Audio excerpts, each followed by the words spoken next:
अच्छा बच्चों, we are discussing chapter number 11। So हम पढ़ रहे थे एक्सरसाइज नंबर 11.1। अच्छा, 11.1 के अंदर भी मैंने आप लोगों को जो लास्ट सवाल करवाया था वो क्वेश्चन नंबर 1 का पार्ट 1 था।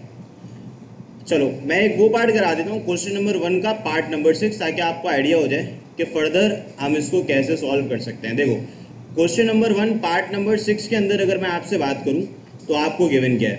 एक दफ़ा डेटा बना लेते हैं। तो अगर मैं डेटा बनाता हूँ तो हमारे पास गिवन क्या क्या है। देखो, हमें गिवन है b, that is your 30.8 centimetre, और साथ साथ आपको गिवन है alpha which is equal to 45 degree 50 minute. अच्छा बच्चों, एक बात मैं आपको बताता चलूँ कि एक मिनट के अंदर, सॉरी,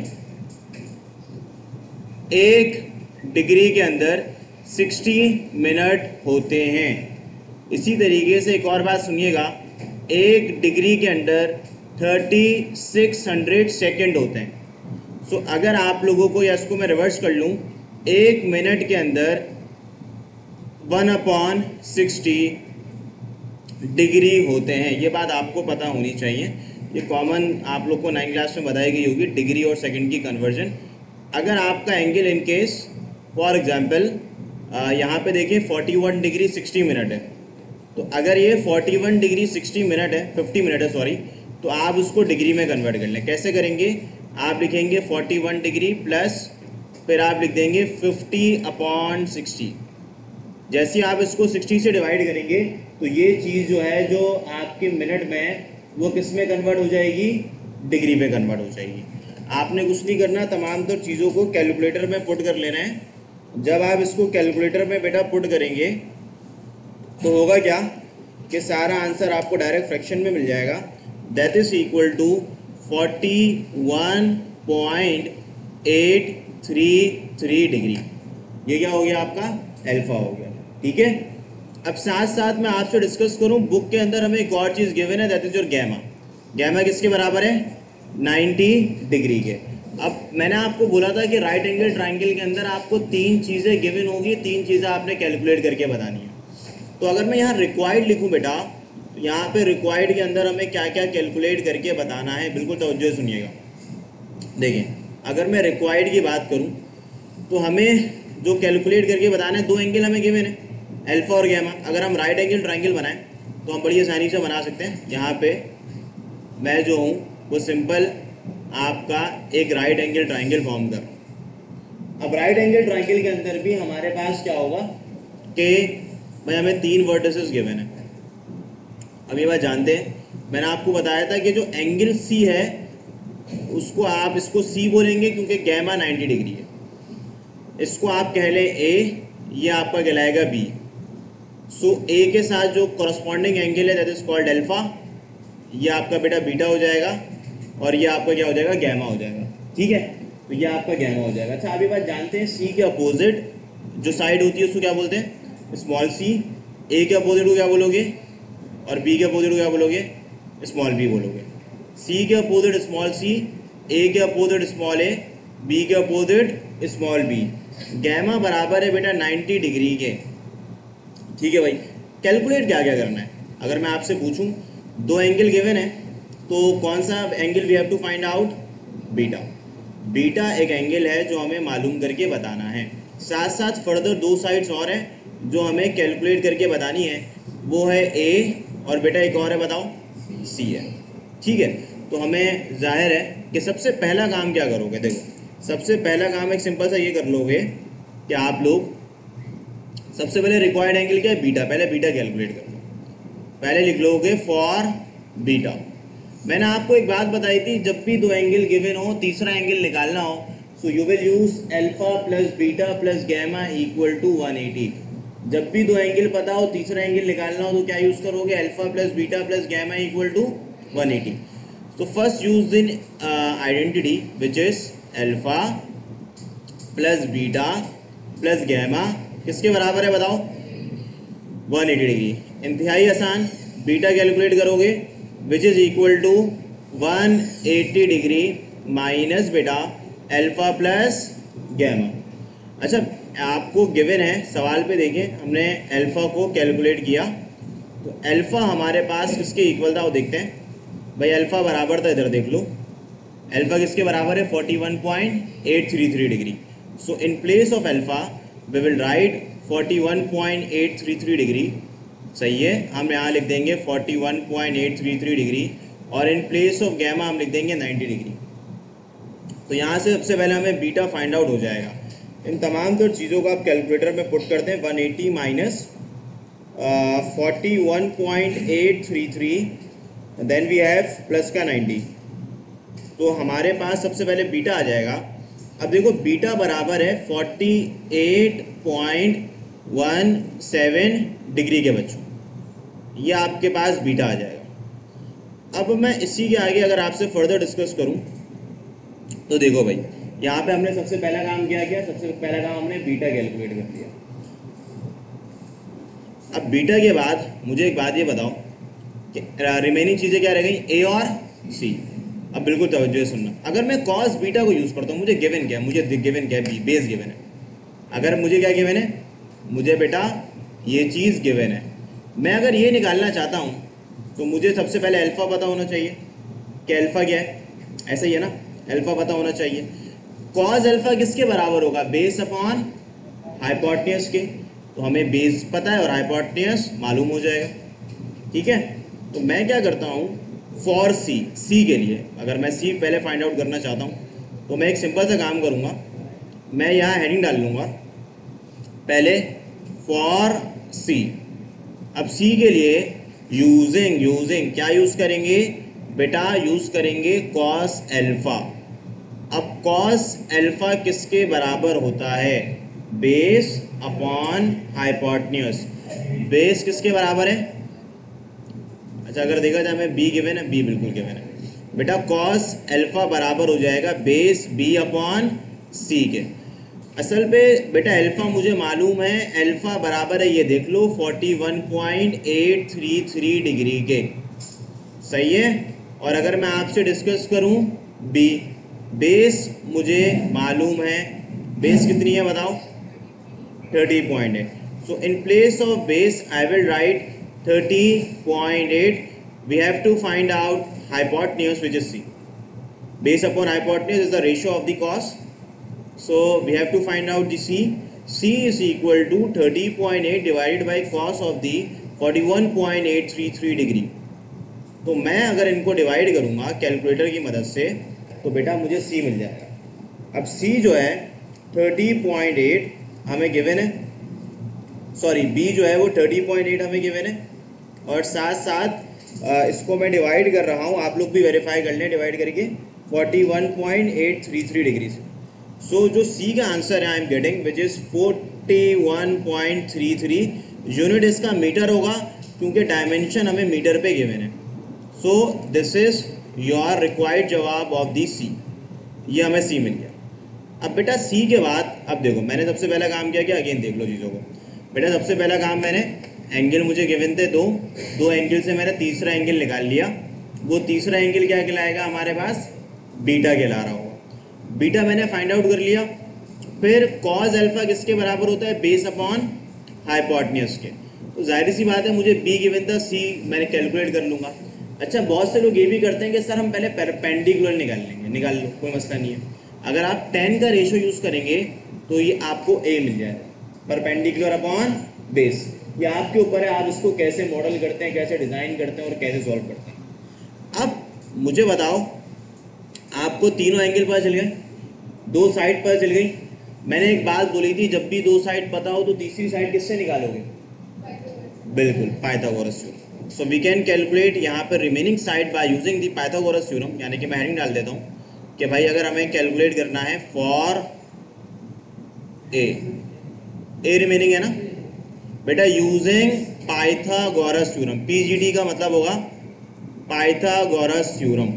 अब पाइथागोरस थ्योरम बराबर होता है किसके, देखो भाई अगर मैं आपसे डिस्कस करूं पाइथागोरस थ्योरम के हवाले से, सिंपल है, सी स्क्वायर बराबर हो जाएगा बी स्क्वायर प्लस ए स्क्वायर के। तो अगर मैं ए स्क्वायर को कैलकुलेट करना चाहूँ तो वो बराबर हो जाएगा सी स्क्वायर माइनस बी स्क्वायर के। तो यहाँ से मैं ए स्क्वायर कैलकुलेट कर रहा हूँ। सो ए स्क्वायर बराबर होगा हमारे सी स्क्वायर माइनस बी स्क्वायर के। चेक करते हैं क्या आंसर आता है।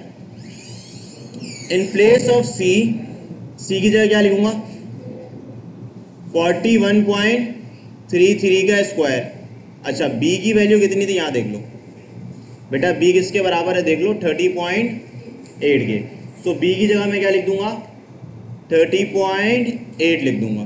सो in place of B I can write 30.8 का square. Put this in calculator, आप इसको कैलकुलेटर में पुट करें 41.33 का स्क्वायर माइनस 30.8 का स्क्वायर। ठीक है, जब आप इसका स्क्वायर करेंगे बच्चों तो आपके पास ए स्क्वायर का रिजल्ट आ जाएगा which is equal to 759.52 metres.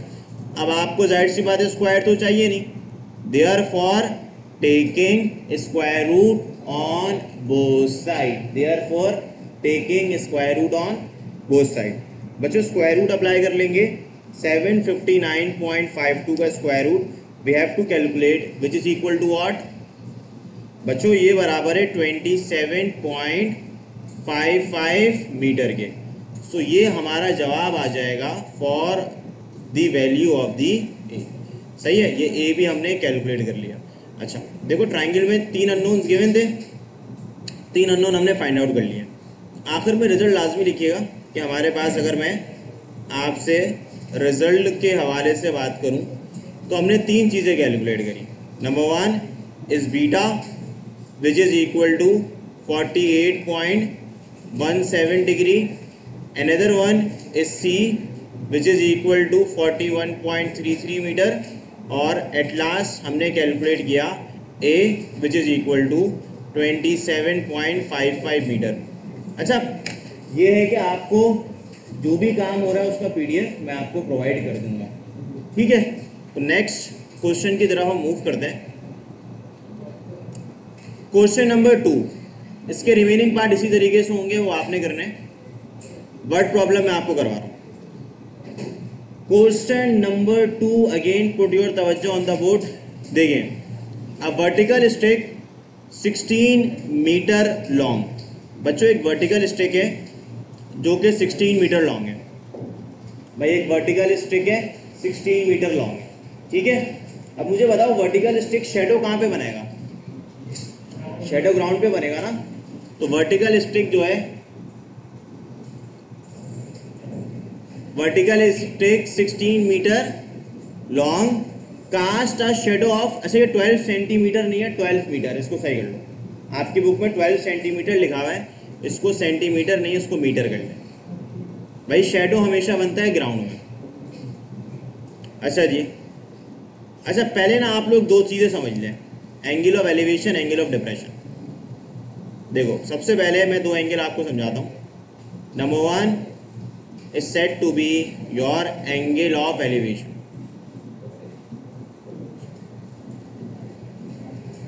बच्चों एंगल ऑफ एलिवेशन क्या होता है? अगर मैं एंगल ऑफ एलिवेशन की आपसे बात करूं, ये देखिए इधर देखिए बच्चों से, भाई हमारे पास फॉर एग्जाम्पल ये एक मौजूद है आइस,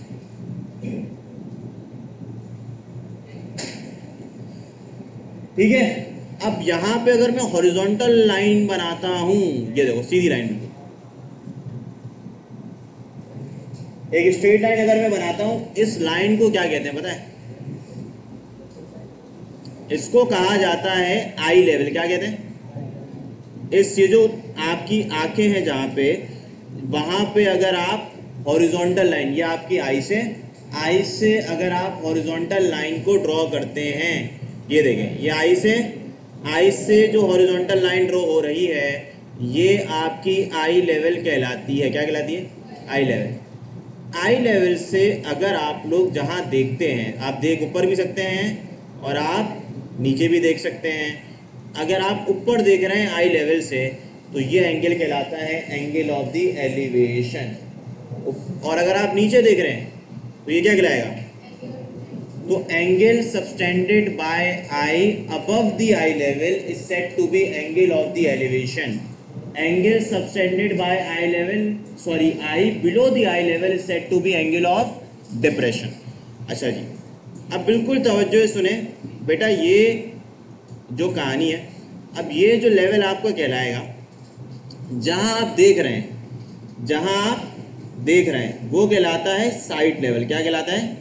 साइड लेवल। अगर आप आई लेवल से ऊपर देखते हैं, आई लेवल से ऊपर देखते हैं, तो जो एंगल बनता है उस एंगल को हम कहते हैं angle of the elevation.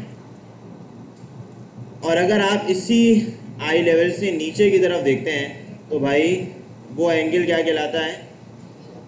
Angle of the depression. तो आप उसको बोलते हो angle of depression. I level से ऊपर बनेगा एंगल, तो ये साइड लेवल है, तो इसको हम एंगल ऑफ एलिवेशन बोलेंगे। नीचे देखोगे तो भाई डिप्रेशन होगा। आप यहाँ मौजूद हैं, आप एरोप्लेन को देख रहे हैं, एरोप्लेन को देखने के लिए आपने ऊपर देखना होगा, तो एलिवेशन होगा। आप एरोप्लेन पे बैठे हुए हैं, एरोप्लेन पे बैठ के आप कराची को देख रहे हैं, तो जो एरोप्लेन से नीचे कराची को देखोगे तो वो जो एंगल बनेगा वो क्या बनेगा? डिप्रेशन बनेगा। आप किसी की छत में मौजूद हैं, आप नीचे किसी गाड़ी को देख रहे हैं, कार को देख रहे हैं, तो जो एंगल बनेगा वो डिप्रेशन होगा। नीचे देखोगे डिप्रेशन, इधर देखोगे बेटा तो वो एलिवेशन, और ऊपर देखोगे एलिवेशन, नीचे देखोगे डिप्रेशन। बात समझ आ गई? एलिवेशन और डिप्रेशन के दरमियान का फर्क। तो देखो, आपसे सवाल पे पूछा गया है, अब देखो वर्टिकल स्टिक है बेटा, वर्टिकल स्टिक की जो लेंथ है वो है 16 मीटर, शेडो बन रहा है 12 मीटर। आपसे पूछा जा रहा है कि एंगल ऑफ एलिवेशन है कितना?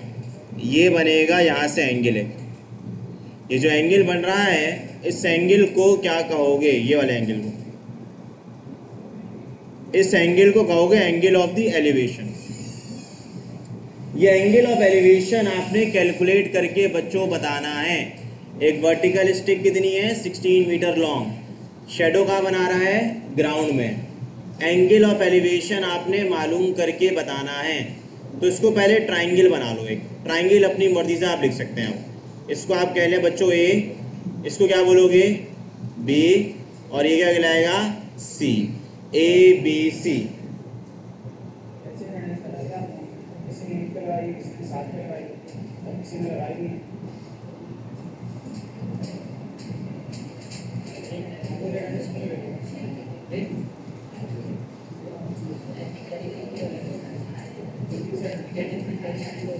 अच्छा भाई यहाँ देखें, अब मैं अगर आपसे बात करूं तो हमारे पास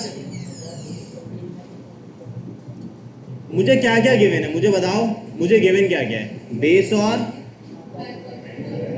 परपेंडिकुलर। तो मैं सबसे पहले लिखूंगा let theta be the required angle of the elevation. ये बेटा angle of elevation we have to find out. So सबसे पहले मैं लिखूंगा let theta be the required angle of the elevation. अच्छा जी, ठीक है। अब theta required angle of elevation हो गया। उसके बाद लिखोगे, उसके बाद क्या लिखोगे? देखो, उसके बाद लिखोगे, उसके बाद बच्चों लिखोगे consider right angle triangle A B C. Consider right angle triangle A B C. Ratio use करोगे, कौन सा यूज करोगे? ये रेशो tan थीटा का, क्योंकि परपेंडिकुलर और बेस गिवन है, तभी किसका रेशो यूज करोगे? tan theta. tan थीटा किसके बराबर होता है? परपेंडिकुलर अपॉन बेस के। यूजिंग बच्चों tan थीटा, tan थीटा बराबर होता है परपेंडिकुलर। परपेंडिकुलर किसके इक्वल है? BC के। इसी तरीके से बेस किसके इक्वल है बताओ? AB के। अब मुझे बताओ, मैं परपेंडिकुलर की जगह क्या लिख दूं? 16, और मैं बेस की जगह क्या लिखूंगा बच्चों? बेस की जगह बच्चों मैं लिखूंगा 12। तो 16 अपॉन 12 को डिवाइड कर दो बच्चों। जब आप डिवाइड करोगे so tan theta will become 1.333 theta निकालने के लिए क्या करूं? Okay, very good. Theta equal to tan inverse 1 point, तो बेटा टेन इनवर्स 1.33 कैलकुलेट कर लो कैलकुलेटर से। जब कैलकुलेट करोगे आपके पास जवाब आएगा that will be equal to 53.1 degree. ये आपके पास जवाब आ गया। आखिर पे आप रिजल्ट लिख दोगे। रिजल्ट पे आप ये लिखेंगे, अच्छा जब भी वर्ड प्रॉब्लम होगी ना बेटा, सबसे पहला काम ट्राइंगल इस पे लाजमी बनाना है, कंपलसरी है, और लिखना है कि late theta be the required, सारी वर्डिंग्स लिखनी है using tan theta, proper way में काम करना है। रिजल्ट लिखोगे, रिजल्ट पे लिखोगे रिक्वायर्ड एंगल ऑफ एलिवेशन। हमारे पास जो रिक्वायर्ड एंगल ऑफ एलिवेशन है बच्चों वो आ रहा है इस 53.1 degree. So this is your required angle of the elevation 53.1 degree. भाई ये भी आसान सा सवाल था, मुश्किल तो नहीं है, सिंपल है। अच्छा जी, अब बच्चों मैं आपसे डिस्कस कर रहा हूं क्वेश्चन 2 के बाद क्वेश्चन नंबर 3। क्वेश्चन 3 सुनिएगा, बल्कि लिख लें ऐसा करें आज, बल्कि लिख लें ये लें।